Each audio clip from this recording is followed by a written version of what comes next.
ഒരു സത്യവിശ്വാസിയെ സംബന്ധിച്ചിടത്തോളം ഒരു ചെറിയ ഉദാഹരണം ഒരു മുഅ്മിനെ സംബന്ധിച്ച് പറയുന്നുണ്ട്. നബിതങ്ങൾ പഠിപ്പിക്കുകയാണ്, വല്ലദീ നഫ്സു മുഹമ്മദിൻ ബിയദിഹി ഇന്ന മസലൽ മുഅ്മിനി കമസലിൻ നഹ്ല.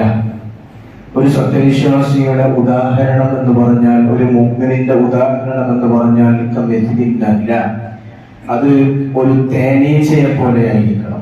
ഒരു സത്യവിശ്വാസി ഒരു തേനീച്ചയെ പോലെ ആയിരിക്കണം. മുത്തനബി പഠിപ്പിക്കുകയാണ്, എന്താണ് തേനീച്ചക്കുള്ള പ്രത്യേകത?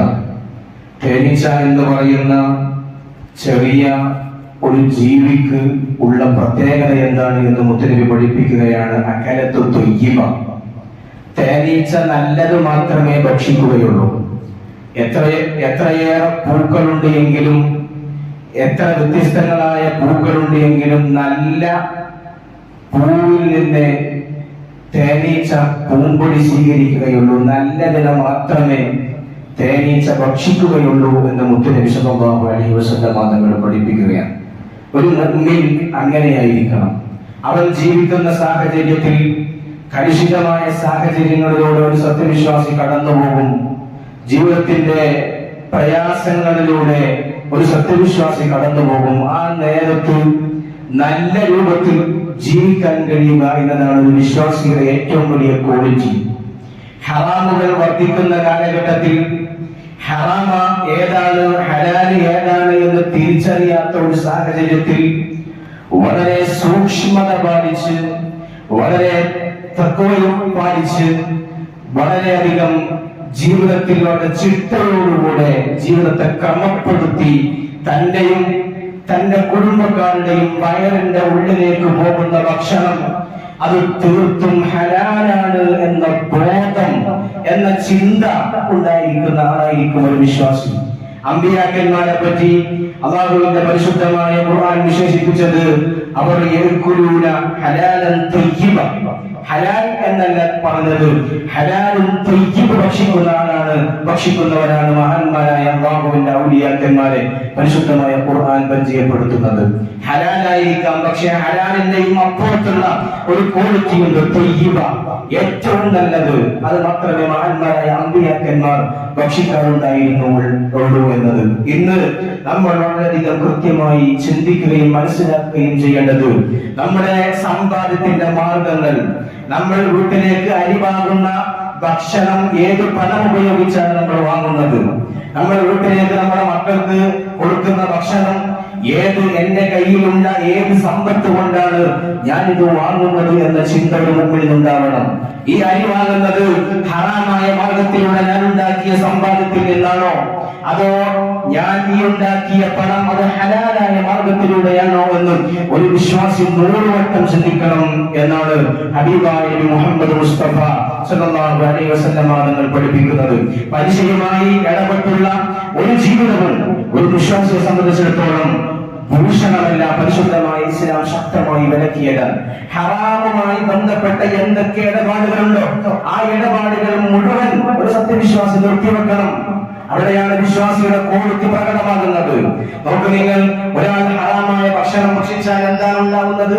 ഹറാമായ ഭക്ഷണം ഒരു സത്യവിശ്വാസി ഭക്ഷിച്ചാൽ എന്താണ് ഉണ്ടാവുക? ഹറാമായ ഭക്ഷണം അവന്റെ ശരീരത്തിൽ അലിഞ്ഞു ചേർന്നാൽ അത് അവന്റെ രക്തത്തിലേക്ക്, രക്തം, ഈ ഹറാമായ ഭക്ഷണത്തിൽ നിന്നാണ് രക്തം ഉണ്ടാവുക. അവന്റെ രക്തം ഹറാമാകും. അവന്റെ രക്തം ഹറാമായി കഴിഞ്ഞാൽ ആ രക്തത്തിൽ നിന്നുണ്ടാകുന്ന ഇന്ദ്രിയത്തുള്ളി അത് ഹറാമ് കലർന്ന ഇന്ദ്രിയത്തുള്ളിയാകും. ആ ഇന്ദ്രിയത്തുള്ളിയിൽ നിന്നുണ്ടാകുന്ന കുട്ടികൾ എത്ര നന്നാക്കിയാലും നന്നാവാത്ത സാഹചര്യം വരും. മഹാന്മാരായ പണ്ഡിതന്മാർ രേഖപ്പെടുത്തിയിട്ടുണ്ട്, ഹറാമു ശരീരത്തിന്റെ ഉള്ളിലേക്ക് കടക്കുക എന്ന് പറയുന്നത് വളരെ ഗൗരവതരമായ തെറ്റാണ്. അത് തലമുറകളെ ബാധിക്കുന്ന തെറ്റാണ്. നമ്മളെ മാത്രം ബാധിക്കുന്ന തെറ്റല്ല, മക്കളെ ബാധിക്കും. കാരണം ആ മക്കളുണ്ടായത് ഹറാമായ ചോരയിൽ നിന്നാണ്. അത് മക്കളുടെ മക്കളെ ബാധിക്കും. ഇങ്ങനെ അനന്തമായി നീണ്ടുപോകുന്ന ഒരു പ്രക്രിയയാണ് ഹറാമായ ഭക്ഷണം. അന്യന്റെ മുതൽ, പലിശയുടെ മുതൽ മുഅ്മിനിന്റെ വായയുടെ ഉള്ളിലേക്ക്, വയറിന്റെ ഉള്ളിലേക്ക് ചെന്നു ചേരുക എന്ന് പറയുന്നത് അത് വളരെ ഗൗരവപൂർവ്വം സത്യവിശ്വാസികൾ ഓർക്കണമെന്നാണ് മുത്തനബി പഠിപ്പിക്കുന്നത്. മുത്തനബി വീണ്ടും പറയുന്നു, തേനീച്ചയുടെ രണ്ടാമത്തെ ക്വാളിറ്റി എന്ന് പറയുന്നത് നിസാരമായ ആ ജീവി നിസാരമായ ആ തേനീച്ച എന്ന് പറയുന്ന ജീവി ലോകത്തേക്ക് പ്രസരിപ്പിക്കുന്നത്, ലോകത്തേക്ക് ഇട്ടുകൊടുക്കുന്നത് നല്ല കാര്യങ്ങളാണ്. നല്ല കാര്യങ്ങൾ മാത്രമാണ് തേനീച്ച ലോകത്തേക്ക് പ്രസരിപ്പിച്ചുകൊണ്ടിരിക്കുന്നത്. പരിശുദ്ധമായ ഖുർആൻ പറയുന്നു, യഖ്റുജു മിൻ ബുതൂനിഹാ ശറാബുൻ മുഖ്തലിഫുൻ അൽവാനു ഫീഹി ശിഫാഉൻ ലിന്നാസ്. ഈ തേനീച്ചയുടെ ഉള്ളിൽ നിന്ന് പ്രവഹിക്കുന്ന തേനിന് എല്ലാ രോഗങ്ങൾക്കുമുള്ള ശമനമുണ്ട് എന്ന് അല്ലാഹുവിന്റെ പരിശുദ്ധമായ ഖുർആൻ നമ്മെ സൂചിപ്പിക്കുന്നു. ഇങ്ങനെയാണ് ഒരു വിശ്വാസിയുടെ വായയിൽ നിന്ന് പുറത്തു വരുന്ന വാക്കുകൾ, ഒരു വിശ്വാസിയുടെ നാവിൽ നിന്ന് പുറത്തു വരുന്ന വാക്കുകൾ, അവന്റെ കൈകൾ കൊണ്ടുണ്ടാകുന്ന പ്രവർത്തനങ്ങൾ, അത് മറ്റുള്ളവർക്ക് ഉപകാരമുള്ള പ്രവർത്തനങ്ങളായി തീരണം. മറ്റുള്ളവരെ പ്രയാസപ്പെടുത്തുന്ന പ്രവർത്തനങ്ങൾ ആവരുത് ഒരു വിശ്വാസിയുടെ പ്രവർത്തനങ്ങൾ. തീർച്ചയായും മറ്റുള്ളവർക്ക് ഉപകാരപ്പെടുന്ന, മറ്റുള്ളവർക്ക് തേൻതുള്ളിയെ പോലെ മധുരമാവുന്ന വാക്കുകളും പ്രവർത്തനങ്ങളുമാവണം ഒരു വിശ്വാസിയുടെ ഉള്ളിൽ നിന്നുണ്ടാവേണ്ടത് എന്ന് മുത്തനബി സല്ലല്ലാഹു അലൈഹി വസല്ലം നമ്മെ പഠിപ്പിക്കുകയാണ്.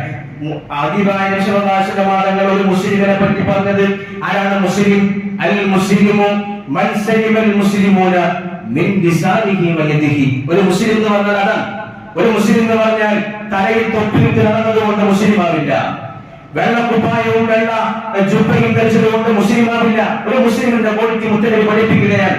മറ്റു മുസ്ലിമീങ്ങൾ അവന്റെ നാവിൽ നിന്നും അവന്റെ കയ്യിൽ നിന്നും, അഥവാ നാവിന്റെയും കയ്യിന്റെയും ഉപദ്രവത്തിൽ നിന്ന് മറ്റു മുസ്ലിമീങ്ങൾ രക്ഷപ്പെട്ടോ അവനാണ് മുസ്ലിം. നാവ് കൊണ്ട് മറ്റൊരാളെ ഉപദ്രവിക്കാൻ പാടില്ല. മറ്റൊരാൾക്ക് ടെൻഷൻ ഉണ്ടാകുന്ന വാക്കുകൾ, മറ്റൊരാളെ ബുദ്ധിമുട്ടിക്കുന്ന വാക്കുകൾ നമ്മിൽ നിന്ന്, ഒരു സത്യവിശ്വാസിയിൽ നിന്ന് ഉണ്ടാവാൻ പാടില്ല. നമ്മുടെ കൈകളിൽ നിന്ന്, നമ്മുടെ അവയവങ്ങൾ കൊണ്ട് ഒരു വിശ്വാസിയുടെ മനസ്സിനെ വേദനിപ്പിക്കുന്ന ഒരു കാര്യവും ഉണ്ടാവാൻ പാടില്ല. അങ്ങനെയുള്ള ആളുകൾക്കാണ് അൽ മുസ്ലിം എന്ന് പറയുക എന്ന് ഹബീബായ നബി മുഹമ്മദ് മുസ്തഫ സല്ലല്ലാഹു അലൈഹി വസല്ലം പഠിപ്പിക്കുകയാണ്.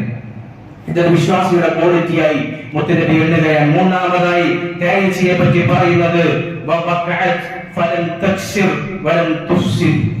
തേനീച്ച എന്ന് പറയുന്ന ജീവി അത് തേനെടുക്കുമ്പോഴും, തേനീച്ച പൂമ്പൊടി ശേഖരിച്ചുകൊണ്ട് തേനിൽ നിന്ന് മടങ്ങി വരുന്ന പൂവിൽ നിന്ന് തിരികെ വരുമ്പോഴും ആ പൂവിനോ അതിന്റെ ഇടലിനോ അതിന്റെ കൊമ്പിനോ ഒരു കോട്ടവും വരാത്ത രൂപത്തിൽ വളരെ മാർദ്ദവത്തോടുകൂടെയാണ് തേനീച്ച തേനിനെ എടുക്കുന്നത്. ഒരു സത്യവിശ്വാസിയുടെ ക്വാളിറ്റി ഇങ്ങനെയാവണം. ഒരാളെയും വിഷമിപ്പിക്കാത്ത, ഒരാളെയും ബുദ്ധിമുട്ടിക്കാത്ത, ഒരാളെയും പ്രയാസപ്പെടുത്താതെ ജീവിച്ചു പോകുന്ന ഒരു ജീവിത ശൈലിയാവണം ഒരു മുസ്ലിമിന്റേത്, ഒരു മുഅ്മിനിന്റേത് എന്നാണ് മുത്തനബി പഠിപ്പിക്കുന്നത്. പണ്ഡിതന്മാർ വീണ്ടും രേഖപ്പെടുത്തുന്നുണ്ട് തേനീച്ചക്കുള്ള മറ്റൊരു ക്വാളിറ്റി അമീരി. തേനീച്ച അതിന്റെ റാണിയെ എപ്പോഴും അനുസരിക്കുന്ന ഒരു ജീവിയാണ്. ഇതിന് മുമ്പിൽ ഉണ്ടാവേണ്ട സ്വഭാവമാണ് നേതാവിനെ അനുസരിക്കുക, നേതൃത്വത്തെ അനുസരിക്കുക എന്നത് ഒരു മുഅ്മിനിൽ ഉണ്ടാവേണ്ട ക്വാളിറ്റിയാണ്. ചിലപ്പോ നേതാവ് ഒന്നിനും കൊള്ളാത്തവനാവാം, ചിലപ്പോൾ നേതാവ് അല്ലെങ്കിൽ തങ്ങളുടെ നേതൃത്വത്തിലിരിക്കുന്ന ആളുകൾ എന്തിനും കൊള്ളാത്തവരാകാം. പക്ഷേ അവിടെയും ഒരു മുസ്ലിം പാലിക്കേണ്ട മര്യാദ എന്ന് പറയുന്നത് നേതാവിനെ അനുസരിക്കണമെന്നാണ്. പരിശുദ്ധമായ ദീനിന് വിരുദ്ധമാകാത്ത എന്തു കാര്യവും നേതാവ് പറഞ്ഞാൽ, ഒരു നേതൃത്വത്തിലിരിക്കുന്ന ആൾ പറഞ്ഞാൽ അതനുസരിക്കണം. അതാണ് ഒരു മുഅ്മിനിന്റെ ക്വാളിറ്റി. മുത്തനബി പഠിപ്പിക്കുന്നു, ഉസീകും ബിത്തഖ്വല്ലാഹ്, നിങ്ങളോട് ഞാൻ അല്ലാഹുവിന്റെ തഖ്വ കൊണ്ട് വസിയത്ത് ചെയ്യുന്നു. വസ്സംഇ വത്ത്വാഅ, നിങ്ങൾ നിങ്ങളുടെ നേതാക്കന്മാരെ അനുസരിക്കണം, നിങ്ങളുടെ നേതൃത്വത്തെ നിങ്ങൾ അനുസരിക്കണം. വഇൻ തഅമ്മറ അലൈക്കും അബ്ദുൻ ഹബശിയുൻ, നിങ്ങളുടെ നേതാവായി വന്നത് മുടി ചുരണ്ട, മൂക്ക് ചപ്പിയ, കാണാൻ ഭംഗിയില്ലാത്ത ഒരു നീഗ്രോ വംശജനായ അടിമയാണ് നിങ്ങളുടെ നേതാവായതെങ്കിലും ആ നേതാവിനെ നിങ്ങൾ അനുസരിക്കണം. നിങ്ങളുടെ നേതൃത്വത്തിൽ ഇരിക്കുന്ന, അതൊക്കെ പള്ളിയുടെ കമ്മിറ്റി ഭാരവാഹികളാകാം, ആരുമാകാം, മദ്രസയുടെ നേതാക്കന്മാരാകാം, ദീനി സംഘടനകളുടെ സ്ഥാപനങ്ങളുടെ നേതൃത്വത്തിൽ ഇരിക്കുന്നവരാകാം, ആരാണോ ഒരു മുസ്ലിമിന്റെ നേതാവ് ആ നേതാക്കന്മാരെ അനുസരിക്കണം. നമ്മുടെ അഭിപ്രായങ്ങൾക്ക് വിരുദ്ധമായ അഭിപ്രായങ്ങൾ ചിലപ്പോൾ അവർ സ്വീകരിക്കാം, പക്ഷേ അവിടെ നേതൃത്വത്തിനാണ് സ്ഥാനം കൊടുക്കേണ്ടത് എന്ന് മുത്തനബി സല്ലല്ലാഹു അലൈഹി വസല്ലം പഠിപ്പിക്കുകയാണ്. ഇത് തേനീച്ചയുടെ ഒരു ക്വാളിറ്റിയാണ് എന്ന് മുത്തനബി പഠിപ്പിക്കുന്നു. തേനീച്ച അതിന്റെ റാണിയെ വിട്ടുകൊണ്ടുള്ള ഒരു അനുസരണക്കേടും തേനീച്ച കാണിക്കില്ല. ഈ ഒരു 4 സ്വഭാവങ്ങൾ അല്ലെങ്കിൽ ഈ ഒരു 3 സ്വഭാവങ്ങൾ ഒരു സത്യവിശ്വാസിയിൽ ഉണ്ടാവണമെന്ന് ഹബീബായ നബി മുഹമ്മദ് മുസ്തഫ സ്വല്ലല്ലാഹു അലൈഹി വസല്ലം നമ്മൾ പഠിപ്പിക്കുന്നു. അല്ലാഹു സുബ്ഹാനഹു വ തആല അതിനുള്ള തൗഫീഖ് നമുക്ക് എല്ലാവർക്കും നൽകി അനുഗ്രഹിക്കട്ടെ. അല്ലാഹു സുബ്ഹാനഹു വ തആല നല്ല മുഅ്മിനീങ്ങളായി മാറാൻ നമുക്ക് എല്ലാവർക്കും തൗഫീഖ് നൽകട്ടെ. ആമീൻ എന്ന് ദുആ ചെയ്യുകയാണ്.